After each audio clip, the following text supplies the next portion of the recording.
Today, I listened to an interview with author Anne Lamott, and she told this really cute story about going to her grandson's school to teach them how to write. And so she taught them how to write one page.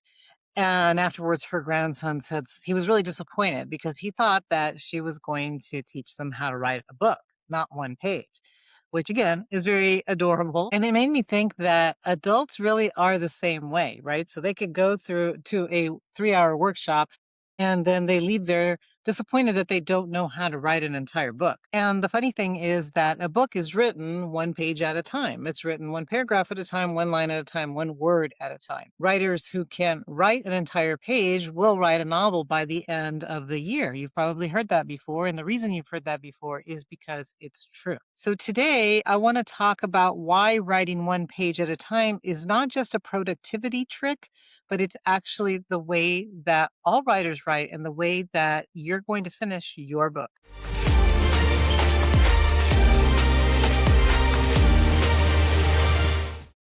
Welcome to the Julia Amante channel. If we are just meeting, I am Julia, and I am here on Fridays to give you some writing tips. So let's get started talking today about this mindset shift of writing one page a day. So in order to do that, I'm going to ask you to do one thing. I want you to stop measuring your writing life by saying things like, I'm going to write a book.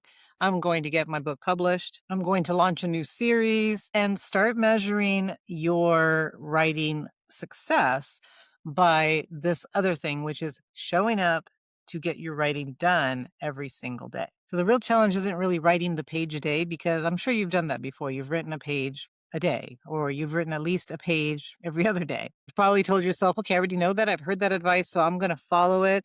And you have. But what tends to happen? Somewhere along the course of the year, let's say that you decide to do this, you stop. And why? Because if we think about life, something is going to happen, right? You're going to have some kind of issue. You're going to get sick, or you're going to have some challenge with your family. And you decide to stop that day, that week. And then you just never go back to it. So the challenge isn't really writing the page a day, the actual writing of it. You can do that. The challenge is doing it when it's hard, doing it when you're not feeling well, doing it when your house is loud, doing it when your brain is telling you this is not really a good idea.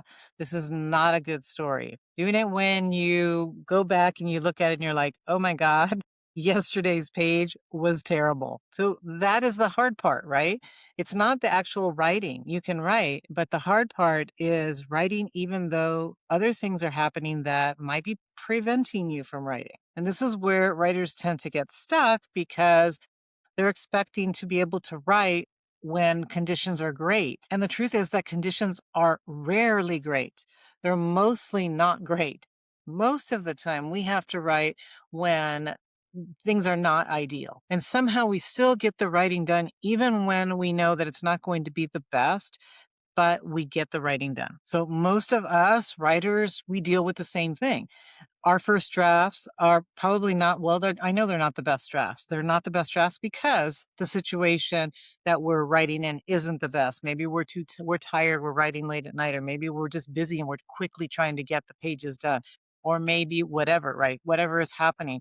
It's not the ideal situation, but we still do it. And so over time, after years and years and years of returning to the page, of showing up, professional writers are no longer really paying attention to all the other stuff that's happening in the background. It's not that we don't see the distractions, but we write despite the distractions. We are able to ignore a lot of those distractions and still write. Sometimes it's frustrating.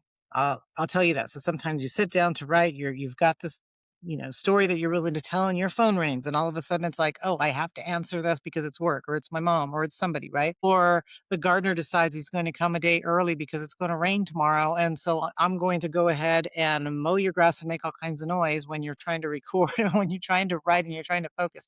So things happen, but we do it. We come back and we show up anyways. So let's talk about what writing one page per day actually does for us, why this is a common advice, and why it actually works. And the biggest thing is because it lowers the emotional stakes. You can tell yourself, I'm going to write a page, and you can do it even if you're not feeling well, even if you've got all these other distractions. You can do it. Where if you think, I'm going to write an entire chapter, or I'm going to write something brilliant, you're kind of already setting yourself up to fail because now it's not, I'm going to just get this page done and I'm going to avoid, even with all the distractions, I am going to, you're telling yourself, I'm going to write a chapter that could be 8 pages, it could be 20 pages. And that's a lot to try to do when you've got issues, work issues, home issues, health issues, right? It's a lot of pressure. It's the same thing as telling yourself, I'm getting up on January 1st and I'm going to lose 30 pounds within the next month. It overwhelms your brain, and your brain is like, no, I know you're really not going to lose 30 pounds within the next month.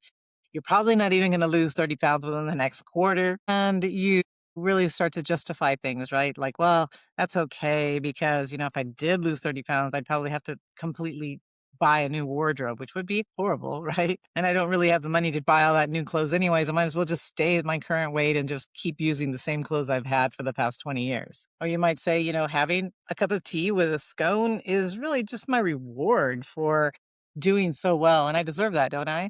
So, you start to justify things. And so you do the same thing with writing. I'm not feeling well and I deserve to take a break and I deserve to go lay in bed today because I have a pounding headache, or I was going to get the writing done, but now I've had so many distractions. I only have like 20 minutes left. I can't possibly write an entire chapter and make it good.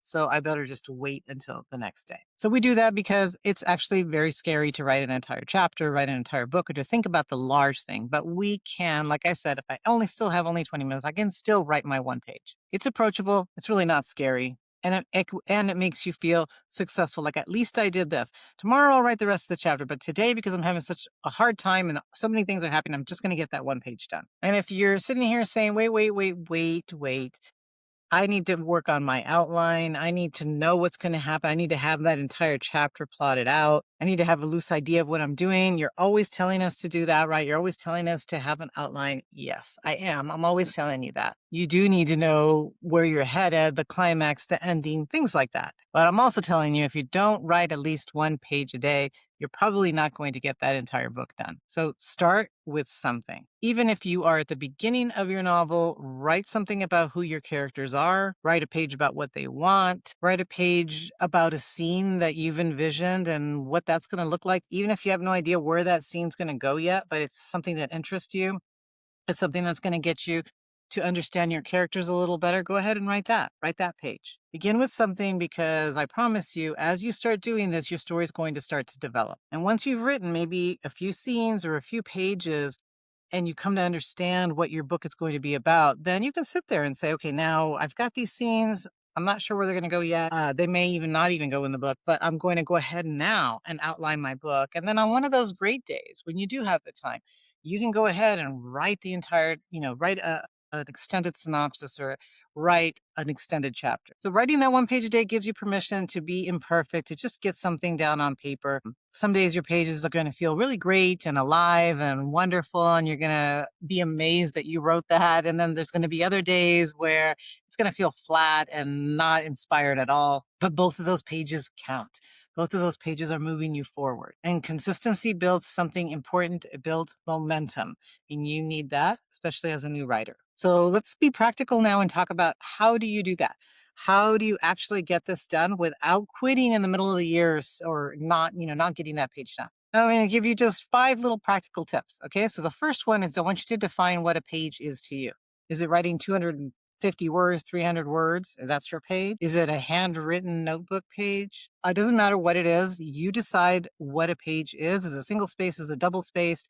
What counts as a page to you? And that's what you're going to stick with no matter what. But you need to know ahead of time, so you're not saying, when one day I wrote a handwritten page and the next day I wrote a single spaced page with 500 words. And so what is your page? That way, every single day you're not renegotiating with yourself. You know exactly what is required of you. The second thing is to choose a time that's non-negotiable. Whatever time you decide, this is the time that you're going to devote to writing that one page. Writing more if you can, but at least that one page. So you don't want something vague like, yeah, I'll write later, or, today I'll write during lunch and then tomorrow I'll write after work. You want to try to have it, if possible, every time. Now, I know some people have crazy schedules. So some people have schedules where you work in the morning and another time you work at night.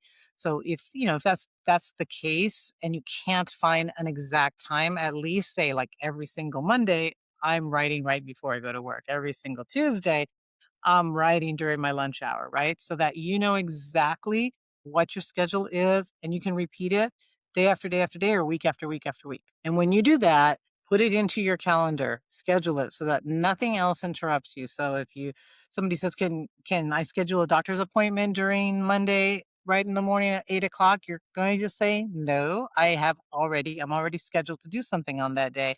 Can you schedule me a different day or a different time? Right? So you can't change your schedule for other people unless, of course, it's an emergency. But on a normal day, you don't schedule anything else when you're scheduled to write. Number three is you're going to lower the bar on quality. And yes, I'm totally serious about this. I don't care if you write a perfect paper, a perfect page. It has to just be written. You want that forward momentum. You want that, your goal is forward motion, right? So I don't even want you to reread it. I just want you to write it. So your only goal is to finish that page. It's not to finish a perfect page. It's not even to finish a page that sounds logical. It's not even to finish a page that is continuous based on what you wrote yesterday. If you don't even remember what you wrote yesterday and you don't have time, you can reread it if you have time. But if you don't have time to reread it, I kind of caution you against doing that because you might want to correct it. I don't want you to correct anything. I just want you to write during this time. Later on, you can set a different schedule if you have more time to go back and re-edit. It's probably best not to do that. But quality, we're not looking for quality. We're looking for that page. So it does not have to be perfect, just it has to be your page. Number four is to leave something unfinished. So you might be saying, well, what if this scene requires more than one page? Well, if you have the time to do it, perfect. Write your 3 to 5 to 10, whatever pages. But if you're having one of those days where you can only get the one page done, then great. Stop at that one page because it actually is going to encourage you to want to come back the next day and continue. So stopping mid scene, mid thought is not always a bad thing. And in fact, at the beginning, you might want to do that. You might be in the middle of a scene and just say, no, I am stopping at my one page today. I could go on to 2 pages because I have time, but I'm going to stop. Try it a few times and see how encouraging that is, because the next day you're actually still thinking of the scene because you've stopped it. And when you come back the next day, you're eager to actually continue. So maybe at the beginning, do it on purpose. Stop mid scene so that you can try this. And the last thing, number five, is to track your pages, not your feelings. So make sure on your calendar, wherever you're keeping track, you make a little check mark. I did my page today. Not how you feel about it. So we're not tracking your feelings. We're not tracking how you felt. We're not tracking any of that because some days you may feel amazing about what you wrote and some days you may feel not great. So we don't care about how you're feeling. We care about how many pages you're doing and if you're getting your page done. So track your pages, not how you felt about the work that you did. So what I'm telling you is to feel good if you did the page, even if you thought the writing wasn't great or it wasn't exactly what you wanted. Doesn't matter. You should feel great if you completed your page. Okay, so with those 5 agreements, you're ready to start doing your one page a day. And so the quiet power of writing one page is that the page, even though it doesn't look like much every single day, and it barely even feels like progress sometimes.